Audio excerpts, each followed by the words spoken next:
চাকরি হারিয়ে বারংবার রাস্তায় নেমেছে চাকরিহারা শিক্ষকেরা। আর চাকরিহারাদের একাংশ সুমন বিশ্বাস সহ 6 জনের প্রতিনিধি বিধানসভায় আসেন।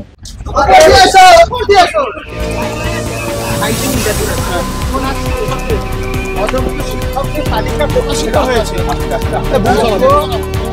যোগ্য শিক্ষকদের তালিকা প্রকাশিত হয়েছে। যোগ্য শিক্ষকদের তালিকা প্রকাশিত হোক, সেখানে বিরাজনীতির কোনো বিষয় নাই। আমাদের চাকরিটা বাঁচা।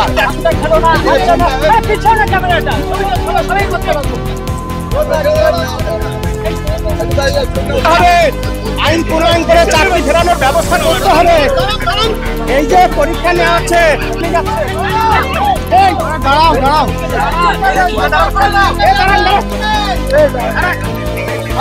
চালিয়ে দিন। আমি গুলি খাওয়ার জন্য চলে এসেছি, চালিয়ে দিন। আমি দেখতে চাই কত গুলি আছে পশ্চিমবঙ্গ সরকারের পুলিশ মনে যেভাবে হেনস্থা করছে আমাকে, যেভাবে হেনস্থা করছে, সোজা দাঁড়ানোর মতো শক্তি নেই আমাদের। করবেন না, আপনারা বলে দিন যে আমাদের ভিতরে যাচ্ছে, আমরা চুপচাপ দাঁড়িয়ে থাকবো, আমাদের ভিতরে নিয়ে যান, এখানে কোনো ঝামেলাই হবে না। প্লিজ এভাবে আপনারা করবেন না, এভাবে করবেন না আপনারা।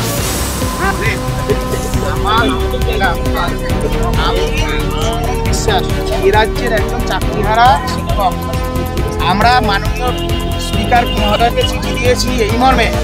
16ই জুন বিধানসভা অভিযানের পরিপ্রেক্ষিতে 18ই জুন আমরা এই বিধানসভায় মাননীয় স্পিকারের কাছে এসেছিলাম।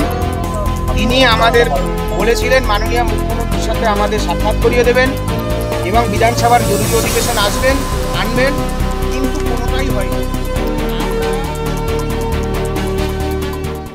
মাননীয় মুখ্যমন্ত্রীর প্রতি আমরা আবেদন জানিয়েছি, আমাদের বিধানসভায় 6 সদস্যের প্রতিনিধি দল আপনি সন্তান স্নেহে ডেকে নিন, আমাদের সাথে আলোচনায় বসুন। জেদাজিদির কোনো বিষয় নাই। নতুন চাকরি প্রার্থীদের সাথে পুরনো চাকরি প্রার্থীদের 16 সালের বসিয়ে দিয়ে 2026 সালে ভোটের আগে ভোট বৈতরণী পার হওয়ার এটা বলছি।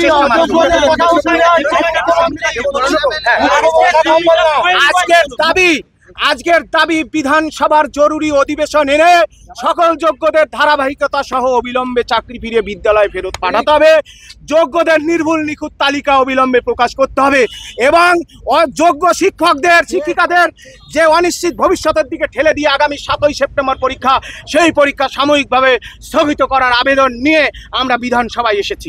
মুখ্যমন্ত্রী প্রথম থেকেই তিনি কাদের পক্ষে আছেন এগুলো আপনারা জানেন।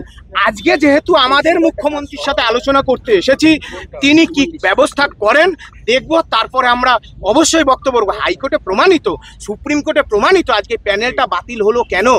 এই যে 1806 জন যা অযোগ্যদের পাওয়া গেল, এই চাকরিগুলো বিক্রি করেছে কারা? এদেরকে কেন জিজ্ঞাসাবাদ করা হচ্ছে না? এদের থেকে কেন বেতন ফেরত নেওয়া হচ্ছে না? যোগ্য ওয়েটিংদের কেন তাদের চাকরিতে জন্য চিন্তা করা হচ্ছে না? কেন যোগ্যদের যোগ্য হওয়া সত্ত্বেও কেন তাদেরকে পরীক্ষায় বসানো হচ্ছে? আমরা চাকরিহারা যোগ্য শিক্ষক শেষ লড়াইটা দেওয়ার চেষ্টা করছিলাম। আজকে গণতান্ত্রিকভাবে প্রশাসনের প্রতি আস্থা রেখে আমরা এখনো দাঁড়িয়ে আছি। আজকে এসেছিলাম, 6 জনকে আসতে বলেছিলেন হেয়ার স্ট্রিট থানা এবং লালবাজার। আমরা ঠিক 6 জনই এসেছি। হতে পারে তারা দেখা করলো না, হতে পারে ডাকতে পারেন। আমরা বলবো এই ইতিহাসটা, আজকের দিনের ইতিহাসটা আপনারা আর্কাইভে রেখে দেবেন। চিরদিন কাহারও সমানো নাহি যায়। আজকে যে রাজা ধীরাজ, কাল সে ভিক্ষা চায়।